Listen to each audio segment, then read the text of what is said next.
This is the Final Whistle podcast. Hello everyone and welcome back to the Final Whistle podcast. I'm your host Frankie Levin and today I'm joined by Sam Smith. How you doing? I'm good, mate. And Jacob Pannons. Hello. Today we're going to be discussing the Wayne Rooney call-up, our academy's being overlooked at the moment, and is there a division in the Premier League between the top clubs and the bottom clubs? It's all coming up now.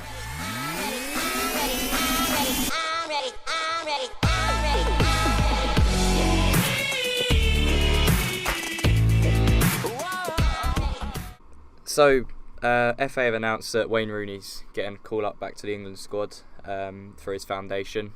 I mean, what's your thoughts on that, Sam? I think that, I don't know, it's a difficult topic because it's going to be it's an international friendly. It's the normal process. There's pros and cons to it. I mean, having Wayne Rooney back, England's greatest goal scorer, high up in the most appearances. He's an England great. When we look back on his England career in 20 years' time, he'll be known as an England great. It's the fact that it's for the Wayne Rooney Foundation, but none of the proceeds from match tickets are going to his foundation.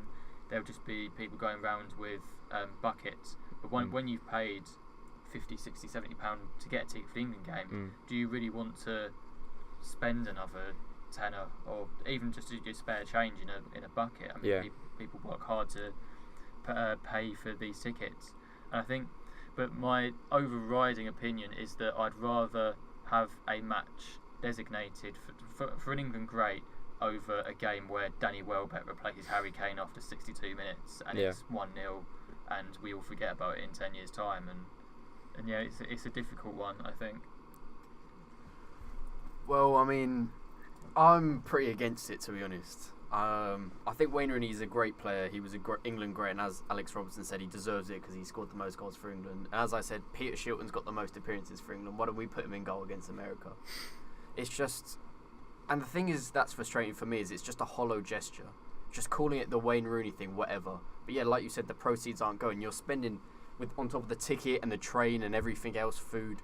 The whole England experience costs a lot of money, so there's not a lot of money that people are willing to pay extra to go to Wayne Rooney's foundation. I don't even know what Wayne Rooney's foundation really does. I think it's for children, it's for something like children under the poverty line in the northwest of England. I think, I'm not quite sure. Well, it's to children. I understand if they're trying to promote that sort of message, but at the end of the day, we don't really know. It's not like Macmillan. It's not a big name. So it's not like people, if I see the Wayne Rooney Foundation, am I going to put money into it? I don't really know they do, so no. Isn't that the whole point of raising awareness? But then fair, call it the Wayne Rooney Foundation, but then get proceeds to go, because, okay, after this, alright, we know what the Wayne Rooney Foundation is. First of all, Wayne Rooney doesn't have to play. Yeah. The tickets have been sold. The attendance is not going to vary by more than maybe 500, 1,000 people if Wayne Rooney plays or not. Whether you call it the Wayne Rooney Foundation match or if you call it England against America club, like, international friendly, it doesn't. I understand about raising awareness, and I'm all for that. I'm all for, like, because these friendlies are useless. Mm-hmm. You might as well be having proceeds and something to help somebody, and that's what they're doing, which I think is great. But then give 50% of the profits to this charity, or give 10% or 5% or even 1%, just buckets outside. You could do that any home game pretty much. Every time I've ever been to any football game, there's somebody with a bucket raising money for something. So I think, I mean, it's a step, but it's just... And everyone's saying, it rounds him up to 120 caps. Well, how about we give David Nugent another 119 as well? Like, why let's give him 20 more. Let's give him, like... I think he's a great player and stuff, but what if a player like Callum Wilson, who's been on great form recently, doesn't get in the England team, and he never recaptures his form, and he never gets an England call-up? Imagine how much... It just...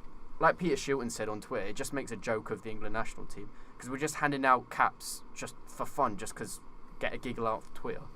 But that's what I mean. There's players who deserve to be called in the team who won't be now because Wayne Rooney's in the team, and they might never get called up, or it limits them one cap. I think it kind of goes against what Southgate's been saying recently about it's been too easy for players to get caps. Mm-hmm. And I think each time you play for England, again, I sound more nationalist every time I come on this podcast. But spend too much time with Chris. But when you play for England, it should be a big achievement. You should have merited it. You should have been playing well. you should be playing well. You should have proved at whatever level you're playing at, whether that's in the champion. If you're scoring 20 goals in the championship, then great. If Gareth Southgate thinks you've earned that right to be called up, then you have. Yeah. And by giving Wayne Rooney this opportunity to get 100th cap, it's like a bit of a token gesture. If you see what I mean? So I'm not. It's a difficult. I think there's many different sort of facets of ways of looking at it. Really, it's not really sort of something you can look straight at. Yeah, I mean, I think there's plenty of ways to raise awareness for these sort of things, and there's nothing stopping Wayne Rooney from setting up his own sort of match at another time, getting sort of all the legends and greats involved in that, and then raising awareness that way. I don't think an international game is the best way to do it, but yeah, I think playing for England should be something merited and earned, and it sort of just makes a little bit of a mockery of it, because these youngsters that are trying to get into it, and those players in form like Callum Wilson are, will be thinking, what's the point if they're just going to do things like that? I understand it's for a foundation, it's for a good cause, but like you said, the match tickets aren't even, there's no percentage going to that foundation, so it does make a bit of a mockery of international football and sort of doesn't put it in the best light, in my opinion. Do you think it also devalues the US national team in the sense that they are coming here and they're basically being used as this sort of brand or whatever, they're being used to promote Wayne Rooney's foundation? Exactly. Again, it just comes back to the point of a mockery. It's just they're not taking anything really seriously. It's not like a serious thing there. It's sort of like, yeah, we'll play a foundation match. There's no competitive edge to it. It's sort of just something to raise awareness. To be fair, it was going to be a friendly anyway. Yeah, but that's a chance for sort of youngsters to sort of make their mark on these sort of games. Do you not think? I understand, like, a friendly sort of has higher regard in people's mind than a charity match. Because a charity match, you think of Robbie Williams scoring a goal or someone. Like, you think of that sort of charity match, or comedians like Jose Mourinho rugby tackling the referee or something, like, comically for charity. But even that's going to raise more money for charity than this. And I'm not against it being a charity match. I'm against Wayne Rooney playing in it. I love to see it called the Wayne Rooney whatever match and money goes to it and it raises awareness. I'm all for that. But Wayne Rooney doesn't have to play in it, and it's making a mockery of it. And at the end of the day, one player is going to have one less cap just because of this. I mean, I get that, but it's not going to be 11 Wayne Rooneys. I know, but that's one player. There's going to still one player who's going to have one less cap at the end of his career. But still, that affects players. I don't think you understand that. You're thinking, oh, it's all right, like Wayne Rooney's got 120. For players, might play 20 minutes. It's still a cap at the end, and that's still taking a cap away from somebody else. Fair enough. Because let's say somebody who doesn't get a lot of caps, I don't know, because the England team's playing like Trent Alexander-Arnold, let's say he gets injured, doesn't play many caps again, he might finish his career with 10, 15 caps. Each cap is going to be very precious to him, and he's going to have very fond memories. 120 caps or 119, that last one, it's just makes a mockery, and I think it is unfair, because there are a lot of players who we say should get a call up for England but don't, and now one person isn't going to, just because Wayne Rooney's playing 20 minutes. So I think in the Premier League now, it's becoming more and more separated between the top and bottom clubs, even though so much money is being pumped in by these lower teams. Examples of Fulham, spent 100 million and they're really struggling. Do you think the division between the top and bottom clubs is getting bigger every year? Yeah, I think the game between Huddersfield and Fulham last night just proved that there is a lot of very terrible football teams in the Premier League. And the season's also proved that there were some very, very good teams. I mean, Man City set the bar last season, so now the elite teams are trying to get back onto Man City's level, and that's creating a bigger divide with the rest of the division. I think the Premier League is now split into 3 divisions. You've got the top 6, you've got probably 7th to 13th, and then you've got seven teams at the bottom. And then even then, you could even categorise the likes of Fulham, Huddersfield, Newcastle were terrible as well, in their own sort of group as well. And I mean, money is playing a big factor in that. There's the bigger teams are getting richer, the smaller teams are probably getting poorer, and it's creating a massive divide in the Premier League. And I think we're seeing that even more and more every year. I mean, a lot of teams recently as well, the likes of Cardiff. I can look back at Palace when Palace went up in 2013. They get promoted based on momentum throughout their championship season. In the championship, if you go on a run of sort of 10 games unbeaten, you're in the playoffs at some point, and then you could well-spirited team, scores a lot of goals, can move up the Championship and get promoted, and they end up in the Premier League, and then suddenly they've got a squad that isn't good enough to compete in the Premier League. And I think Cardiff were a good example of that. I think obviously Palace were a good example of that. Hull have been a good example of that. Yeah. And I think divide is getting a lot bigger. I don't know about anyone else. I think the question was if that divide happened this year, if this year is separated. I think last year was the biggest divide. I mean, I think if you remember at Christmas, 3/4 of the league was still threatened with relegation. Like, you look, almost 8th till 20th were all within 4 or 5 points of each other, maybe a little bit more. But still, I think that year sort of separated it, and pretty much every team outside the top 6 was threatened with relegation. And I think you see that this year, and I think there's before it was the top 4 never really got broken. It was Arsenal, Chelsea, Manchester United and Liverpool, and that never really got broken. Now it's the top 6 that never gets broken, and it probably won't be for the next 5 years, I don't think, unless there's a team who does really bad and a team who does really well. But I think that divide's always sort of been there. There's always been, it's hard to break into the top 4, and since that Leicester season, all the top teams have gotten a lot better, and I think the teams lower down the table, they've gotten better as well. And we talk about, there's some really poor teams in the Premier League, which is true, but there's some phenomenal teams in the Championship looking to come up. Like, look at Wolves who've come in there. You look at teams who've lost, like Sunderland, Aston Villa, they've always been quite poor.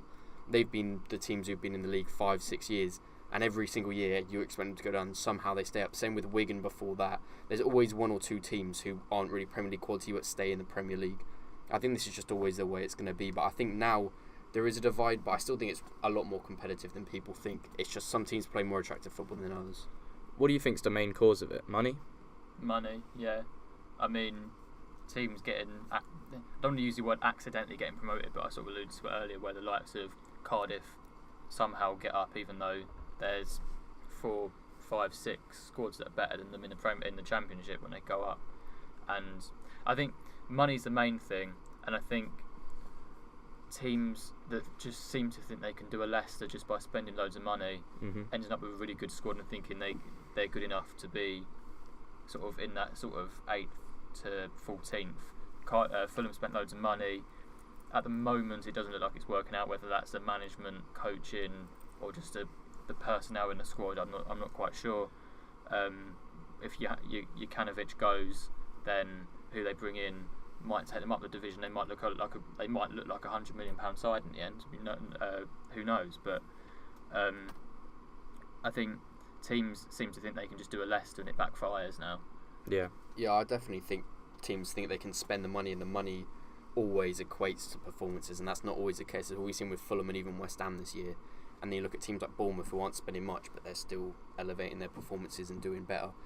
And I think teams do always expect to do a Leicester, and I think that's the hope. But at the end of the day, I think teams like Bournemouth are showing us you don't need to spend the money. You need a good squad and a good management and a good setup in order to progress. Because I think it was one of the, I don't know his name, McReam, I'm not sure. One of the American, Tim Ream from Fulham. He was in some hot water the other week because he said that it wasn't a team, it was just a bunch of individuals who've been signed who don't really care about the club.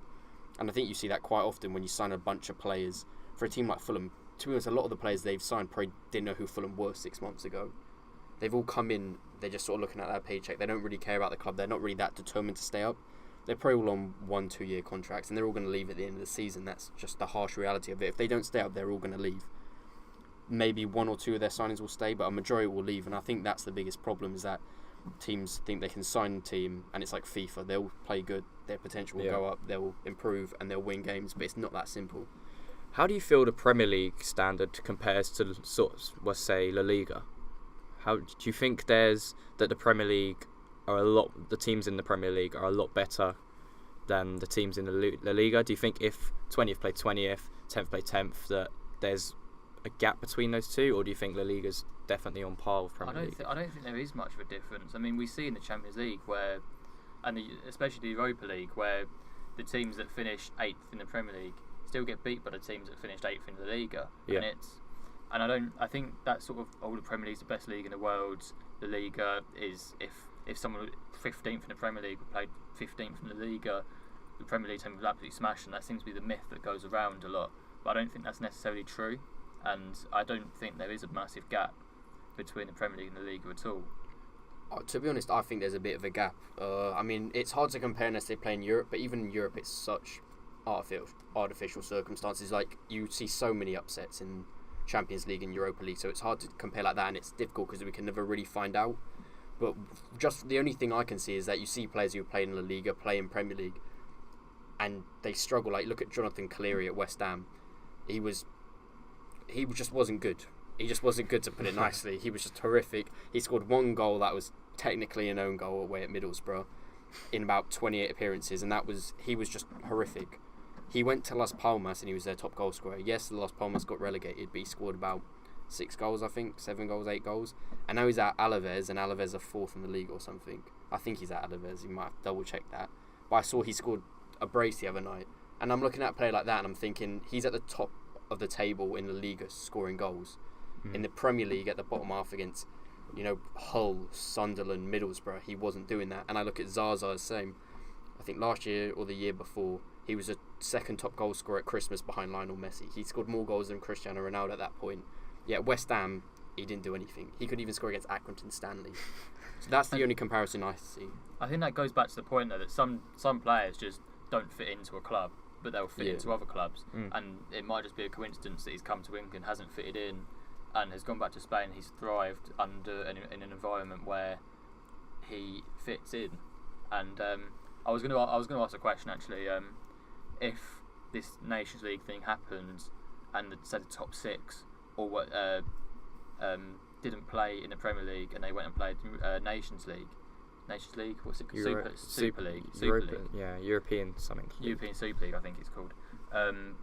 And would that then improve, say, 7th to 20th in the Premier League? Would it be more competitive? Because they would all get a similar amount of money as well, because most of the money would, let's be honest, most of the money would be going to the top 6 that go into the Super League. Yeah. So if 7th to 20th in the Premier League all had their own league and all got a similar amount of money, would that improve the league? I don't think it would necessarily improve the league, because we've seen what money is doing to teams like Fulham. But I think, but again, you can't really tell it, because if there was a European Super League, it's played completely different to how Premier League matches are played. So I think it varies from league to league. I think it's hard to compare the likes of the Premier League and La Liga, just because of the styles and how they're played are so different.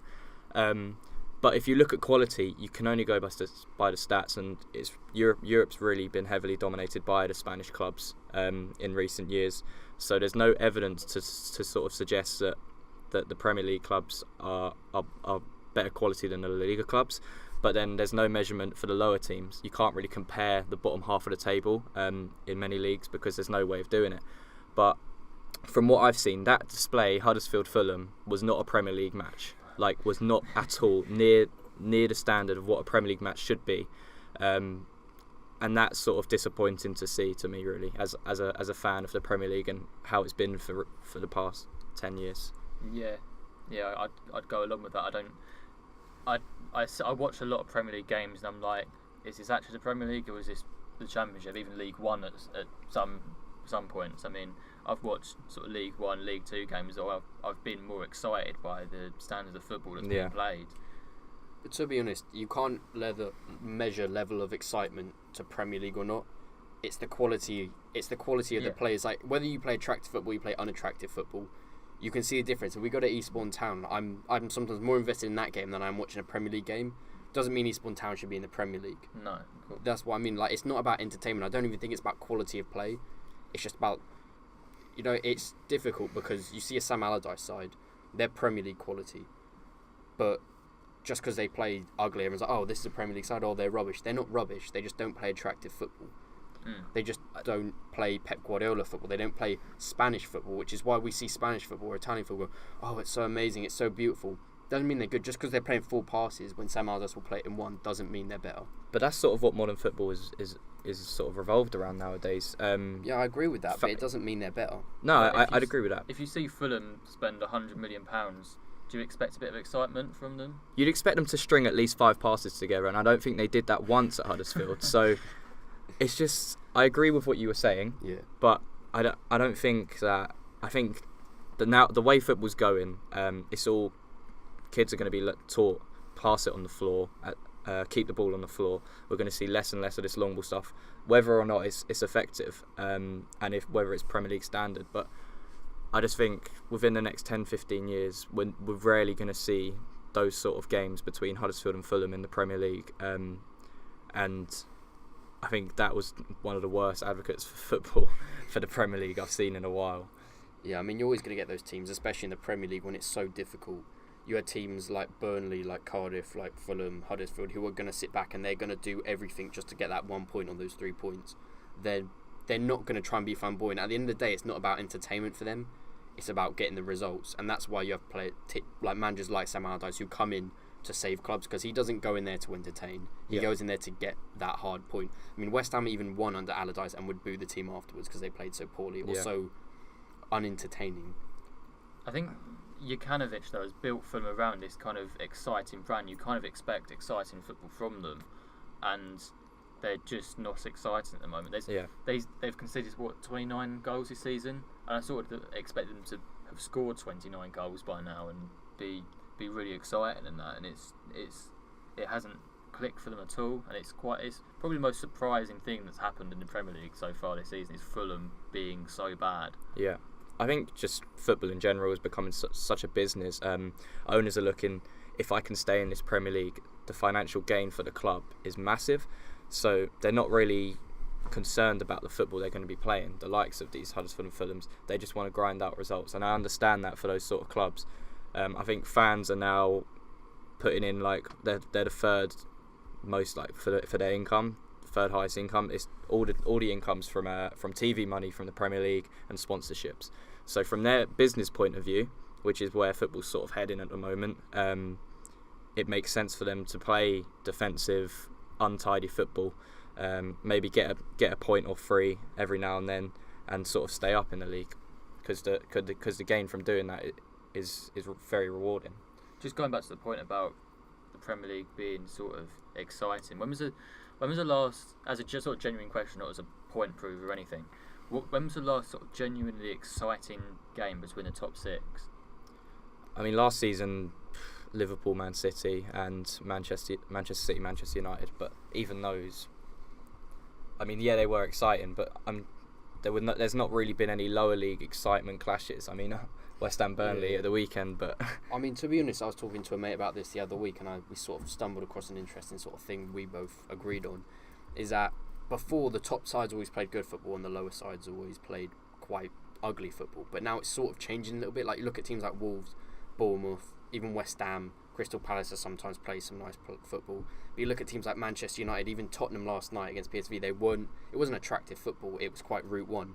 And I think since the Leicester season, I think the teams higher up in the table got a bit scared, and I think they have to grind out every single match. And a lot of the time you look at teams like Liverpool, they win easily against the top six clubs, but they really struggle against the lower clubs. It's a bit strange. And I think it's because the lower clubs now, because of Leicester, have been inspired to go and attack, and it's sort of been that foreign mentality come in. So I remember, I think it was the 2010-11 season where we had the likes of the 8-2 between Arsenal and Man United. We had the 6-1 between Man United and Man City, and there was a couple of other games. There's a few 4-3s, and it was goals were everywhere. It was it's probably the most exciting Premier League season, and and suddenly now I think it was 2011-12 actually, but I think the general quality of a lot of Premier League teams has declined. I don't think I would agree with that, to be honest, because I think we're forgetting in the past some awful teams that were in the Premier League. I mean, you think of Derby, you think of Sunderland, you think of Aston Villa. There was some horrific teams playing some horrific football, but we sort of forget that, and we always think, oh, look at Huddersfield, look at Cardiff, look at Fulham.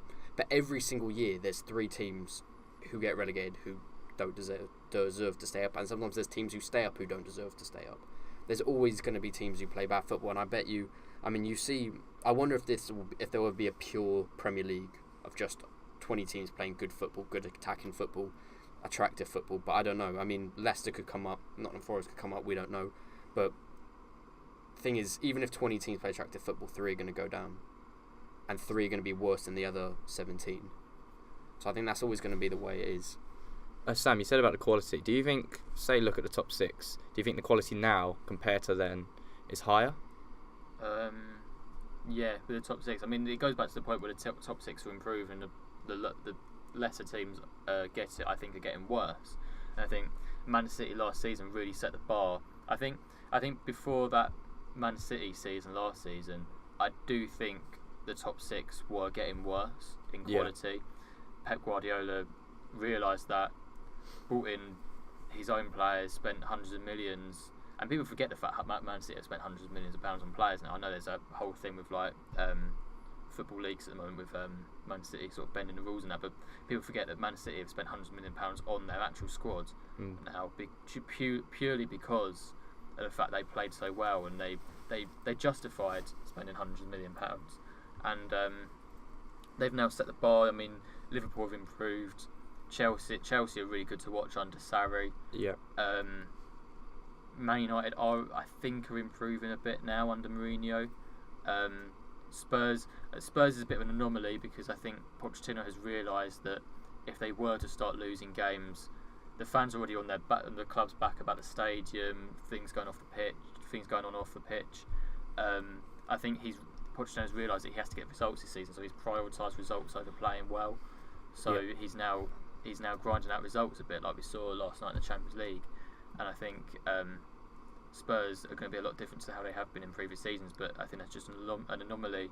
When they get into that new stadium, they will improve. They will go back to the Spurs that we saw 2 or 3 years ago. Yeah, I definitely think there's a balance between sort of attractive football and results, because like you can play attractive football all you want, but I mean, I've seen West Ham win and hated the game, and I've seen West Ham lose and loved the game. I thought it was really entertaining, but I think you've just got to pick that balance, because I mean, as a fan, sometimes I want results, sometimes I just want us to play well. Okay, now we're going to go on to your questions, not from Twitter, but my WhatsApp group chat, because I didn't realise we were recording today, so I sent a few questions out. I got a few questions to me. So Robbie Carr asks, where does Van Dijk rank among the best centre-backs in the world? I think it's difficult to sort of measure it right now, but he's certainly improved Liverpool's defence drastically.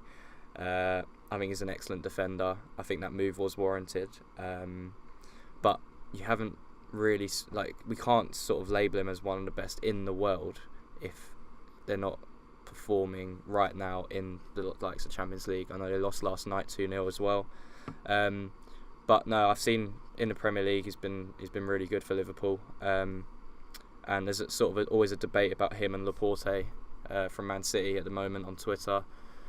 Who's better out of those two? Are those the best in the world? But I think what do you think on that question then, Laporte or Van Dijk? I think it's difficult because right now Van Dijk's at the peak of his career at 26, 27 years old. Laporte's got a few years on him, and I think he'll develop under Pep Guardiola if they keep playing together. But no, I think Laporte is slightly behind Van Dijk right now at this moment in time. But I think in a couple of years, Laporte's going to be one of the best defenders in the world if he keeps going the way he's going. I mean, kind of. I think defenders nowadays are stand up. Because you're going to laugh at me for being small in my chair. But yeah, I think defenders is difficult because I think we've just left an era where we had Maldini, Cannavaro, John Terry, and we had some world-class defenders. But now it's sort of now there's a new generation coming in, but still in my head I hold Maldini, Carvalho, and players I mentioned. I hold them sort of higher up than I do Titi, Varane, Van Dijk, Laporte. So I think it's very difficult because the role of a defender is changing. I was going to say, is the role of a centre-back changing? Yeah, well, I mean, you look at Laporte with Guardiola and you think, a player like Maldini, would he have made it into Pep Guardiola's side? Probably. Would a player like John Terry? Probably not. But they're both world-class. They're probably two of the greatest defenders we've ever seen in our lifetime. So, I mean, I think Van Dijk is world-class. If he's the best in the world, I don't know. I think he's the best in the world at being that type of centre-back.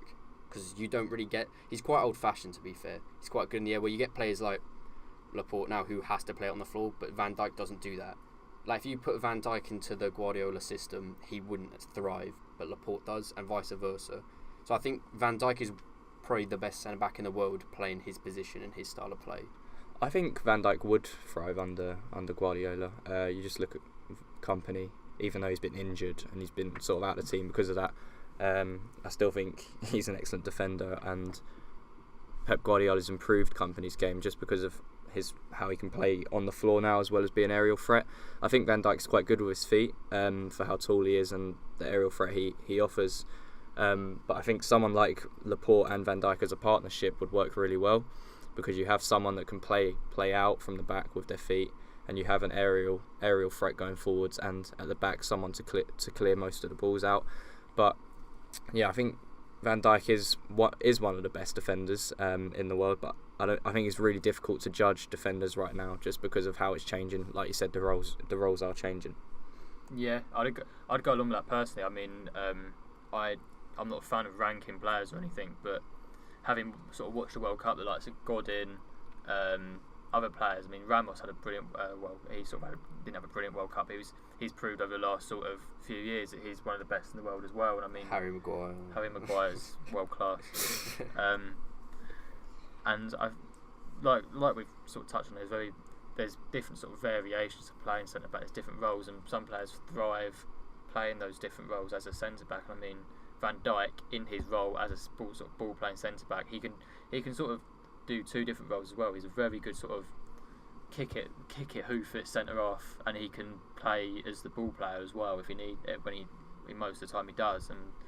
And yeah, I would have him among the best in the world. Whether he is the outright best, I'm not 100% sure, but yeah. Yeah, I would agree with Sam. I'm not a fan of ranking players, and I find it very difficult and very subjective and very Twittery, which I don't really like. I mean, we can do a Twitter poll or whatever, but I mean, at the end of the day, we're never going to know. And to be fair, I think you just need to appreciate both players and compare as far as you can, but we're never going to have a definitive answer. So I don't really like these questions too much, to be honest. I'm just going to be honest. Even when someone asks, "Oh, Messi or Ronaldo," I don't care. Yeah, the answer's Messi. I've had to block every single sort of football poll account on Twitter because I don't like it. But I was going to ask as well, has social media changed the way we appreciate footballers, in the sense that I'd like to be able to appreciate Ronaldo and Messi as two very good footballers who are two of the greatest of all time, but we always seem to have to be judging them based on the other, and there's always arguments and polls and whatever. Do you think social media's had an effect on that?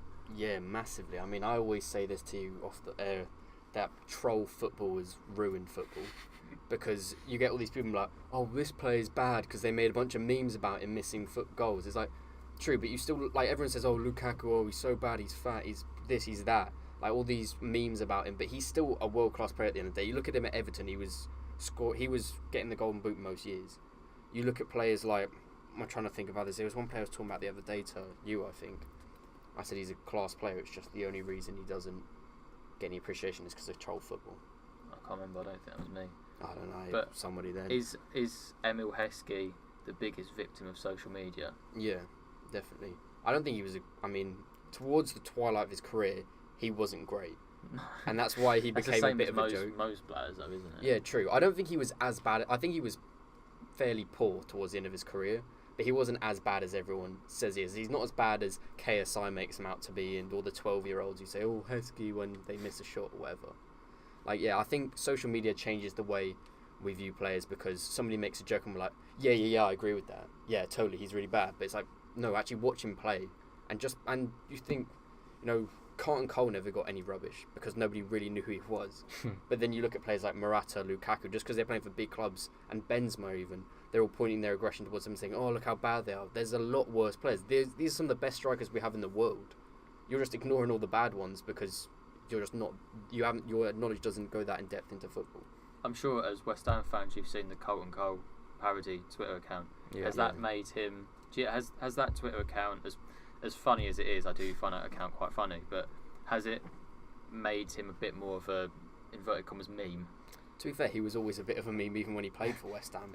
He was always a bit of a cult hero. We kind of, I don't know about you, Frankie, but I know me and all the West Ham fans who sat around me up to the park, we all sort of we all sort of knew he wasn't the best striker in the world, and it almost added to the way you liked him, because every time he scored a goal, it was almost like comical in a sense. Yeah, even Carlton Cole kind of accepts that. Like, he wasn't the best striker. He got quite a few goals, weirdly enough, but he wasn't great. But it almost added. I think he was always a bit of a cult joking hero before the meme account came around. I think that's why the meme account came around, because I think even Carlton Cole probably laughs at it.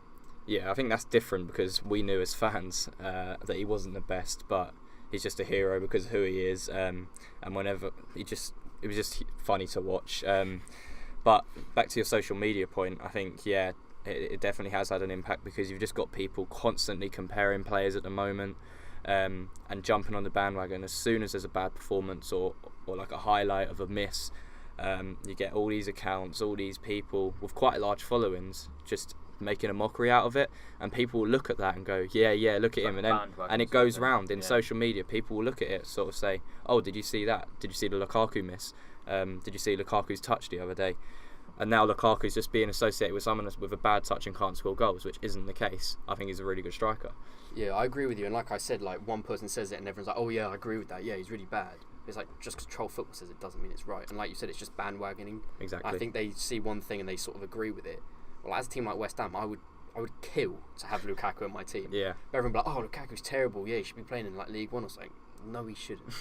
It's kind of like people on Twitter have less of a following than the bigger accounts that make these jokes. It's kind of like the smaller people are trying to suck up to that account and then join in the joke, and it becomes a big group of people sort of as a kind of ganging up process on that one player. Yeah, like, I'm all for a bit of banter in football, and I find it quite funny, but I think it is sort of like you sort of take the piss out of the same players over and over and over again. It's like the joke, you've just milked it dry. Yeah. Like, I'm all for laughing at players just having a bit of fun, but sometimes it's like just milking it dry, and then it's starting to change people's perceptions of the actual player. Like, if someone has a bad game, fine, criticise and make the old meme about them, I don't mind. But then when it's just every single day the same joke replicated by the same 5 Facebook pages on Facebook, it's just like, oh my god, if I see that picture of Morata like eating his wife's nose in front of the Eiffel Tower, have you seen that? No. He posted a picture of Instagram with him and his wife like jokingly kissing, where he's like kissing her nose. Someone's like, oh, Morata's missed target again. If I see that one more time, I'm probably going to put my head through my laptop. Like, I must have seen it about 18 times since he's posted it with the same caption. You're going to have to send this to me because I've not seen it. Oh my god, if I see it one more time, I'm genuinely just going to... Sort of the funniest thing on Sunday about Morata was the fact that he scored twice, and I was sat in a press box, and a guy went, because he ran through on goal right at the end on that chance he had for a hat-trick. I don't know if you've seen it. Yeah, I've seen it. Tried to chip Hennessy, and Hennessy just put his hand up in the air and got the ball. And then there was one guy who walked up next to me in the press box, and he was like, I'm not going to swear, but he was just like ranting and raving about him. You've won 3-1. If those 2 goals hadn't have happened, it'd be 1-all. Yeah. Morata's won you that game. And he's still... of all the times to shout and scream about Morata, today is not that time. Exactly. Let me see if I can find this picture. Let's just move on. We'll get on to that. Still fine. I think we'll just do this last question because we're on. Yeah, go on. 40 minutes. So, should the Football League change its 3G pitch policy? So basically, obviously, we have the likes of Bromley, Maidstone, and who's the other one? I think it's Sutton. Sutton, who all have 3G pitches. If they were to get promoted, they would obviously have to rip it up, put grass down. You obviously watch a lot of non-league football, Frankie. What's your opinion on that? I mean, I don't know. You guys have obviously played on pitches and 3G. There is a difference in how you play, and I think these home sides on 3G pitches definitely have an advantage in say the National League, because they're playing on it every week. And these probably train on it as well. Exactly. So they know how the ball moves completely different.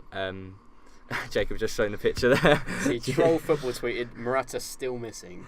Let's see if I go through.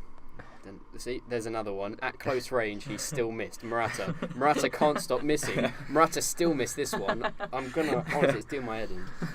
But yeah, anyways, about the 3G thing. I think it's definitely a home advantage to these 3 clubs, even though they're not doing the best in the league.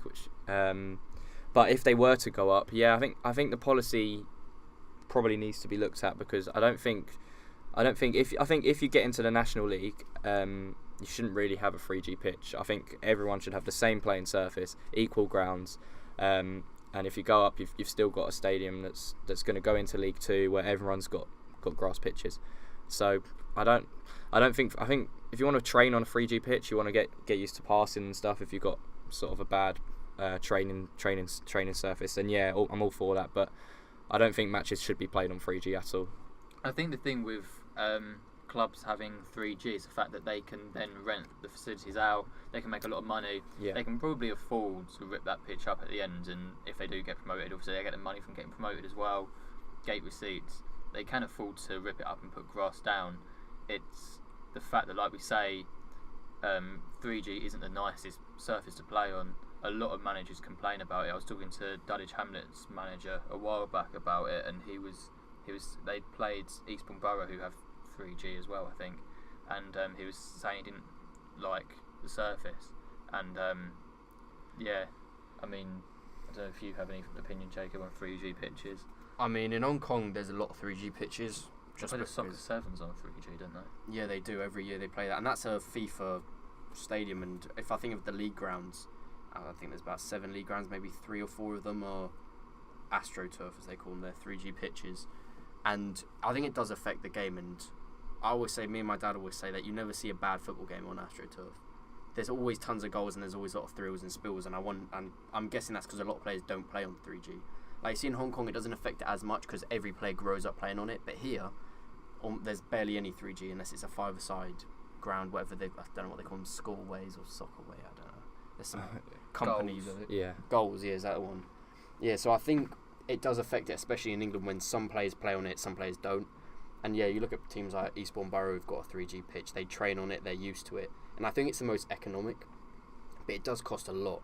I remember reading about Sutton United last year when they were pushing for a promotion, or maybe the year before, and they said if you don't upgrade your facilities and have a grass pitch, you're going to get relegated. And I think the manager came out and said it would just completely cripple them financially. They just couldn't do it. So they were half a mind just to start losing games so they wouldn't get promoted. Otherwise, they're getting relegated for doing well. I understand that. I agree with Frankie that you sort of need to have everyone on the same playing surface. Otherwise, it's a bit unfair. And like Frankie said, it is a different game. Yeah, the ball zips around so much on a 3Gs, especially when it's been, especially when it's a sort of wet, damp surface. It really does zip about, and it's difficult to play on. And I know that a lot of managers don't like 3G, and if it was to come into the Football League, then it would cause a bit of controversy. And like we were saying a minute ago, I don't think the National League team should have 3G anyway, because the difference between League 2 and the National League isn't completely dissimilar. I don't know. No, not at all. A lot of teams come up from the National League and do really well in League 2. Like seen the likes of Crawley, Lincoln this season. They can get promoted from League 2 within a season. And I think in the National League you've always got to be prepared for a good run to the playoffs, get promoted. Because even in the National League, there's not a huge difference between a lot of the teams, apart from probably at the very top and the very bottom. Yeah. But yeah, I'm not a massive fan of 3G pitches at all, to be honest. I mean, I remember playing on them in Sunday League. I know Sunday's a bit different here, but I used to hate playing on 3G. And if ever my team was away on a 3G pitch, it was rare that we won, just because of how it's just sort of players are in the back of their mind of thinking, do I really want to go into a tackle like this on this pitch? Yeah. The ball completely moves different. It's just, in my opinion, it's not a proper football match. It's sort of, it just takes. It feels a bit 5-a-side when you're playing 11-a-side. Exactly. It's just. I think it is very difficult, to be honest. I mean, for me in Hong Kong, about 95% of pitches are AstroTurf. So when I play on grass, I just feel so weird. Yeah. And it must be the same for other players who. I mean, some professional footballers, they might never touch a 3G pitch in their life, and then they rock up to Eastbourne Borough away, and they're just. It's a completely different game. I mean, for me being from the other side, playing on grass and finding it strange, it's going to be the exact same for someone who plays on grass all the time and goes to AstroTurf. It's a completely different game. Well, not completely different game, but it does affect it, and you have players who train on it, they're going to have a slight edge. But like you said, I think it's a difficult line to play because economically it does make sense, and you look at teams like Eastbourne Borough, they don't really want to get promoted. Like, they've sort of established that in their club, they're not pushing for League 2, so they don't mind having the AstroTurf. But you look at teams like Sutton who are sort of flirting with promotion, this could be a very big problem. I think it's a bit harsh to relegate someone. if they get promoted, it's just keep them in the same league until they can sort out their facilities. But yeah, I think every team should have a grass pitch, to be honest. Yeah, I mean, if say Bromley were to get promoted to League Two, and I think they should be given a season anyway, because what if they went down, they'd probably want a 3G pitch again, wouldn't they? And then they've got to put another whole new pitch in. And I mean, you'd give them at least a season just to sort of see where they get to. It would cause controversy anyway, and it's a difficult sort of topic. Right, that is going to end the podcast for this week. Thank you again, Sam, for joining. Thank you very much. And Jacob, once again, thank you for that. And the Morata pictures and stuff. No worries, I'm always happy to help. If you want to follow us on Twitter, it's @_TFW podcast. We'll be back here next week. Follow me on Twitter, it's @SmithSamuel43. And Jacob, and if you want to follow me, it's JacobP13. Might as well throw mine in there, @FrankWHUFC. Thank you very much for listening, and we'll be back next week. See you later. See you in a bit. Bye.